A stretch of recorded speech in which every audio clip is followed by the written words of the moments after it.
IPL এর সেরা match ছিল ভাই কালকে মুম্বাই ইন্ডিয়ান্স বনাম আরসিবি। কারণ আরসিবি এই দিন যা পারফরমেন্স দেখালো, সত্যি সেই হিরো হচ্ছে ভুবনেশ্বর কুমার। কারণ বোলিং এ তিনি 4 ওভার বল করে 4টি উইকেট তুলে নিয়েছেন এবং ব্যাটিং এ এসেও প্রথম বলে ছক্কা মেরে ম্যাচ জেতাচ্ছে। তাই ভাবাই যায় তার যে কতটা কৃতিত্ব রয়েছে সেই আরসিবির হয়ে। এবং সেই দিন বিরাট কোহলি ভাই 0 রানে আউট হচ্ছে, যে চেস মাস্টার, এবং পয়েন্ট টেবিলে প্রথম স্থানে রয়েছে সেই আরসিবি ভাই। কালকের মুম্বাই ইন্ডিয়ান্সের বিরুদ্ধে জয় পেয়ে তারা 14 পয়েন্ট নিয়েই প্রথম স্থানে রয়েছে।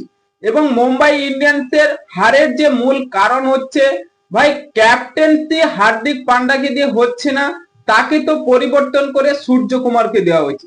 কিন্তু সূর্যকুমার তিনিও চ্যাম্পিয়ন দল, তিনি আইসিসি ইভেন্ট জিতিয়েছে। ভাই তোমাদের সেই রোহিত শর্মা যে 5 বার চ্যাম্পিয়ন করে দিয়েছে মুম্বাই ইন্ডিয়ান্সকে, তাকে ক্যাপ্টেন্সির পদ থেকে হাঁটিয়ে তাকে একেবারেই দেয়া হচ্ছে না। রাজনীতি চলছে মুম্বাই ইন্ডিয়ান্সে।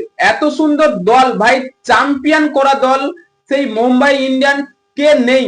হার্দিক পান্ডিয়া, সূর্যকুমার যাদব, রোহিত শর্মা, জাসপ্রীত বুমরা, সবাই যেন ইন্ডিয়ান ক্রিকেটে যারা রাজ করে বেড়ায় সবাই রয়েছে সেই মুম্বাই ইন্ডিয়ান্স।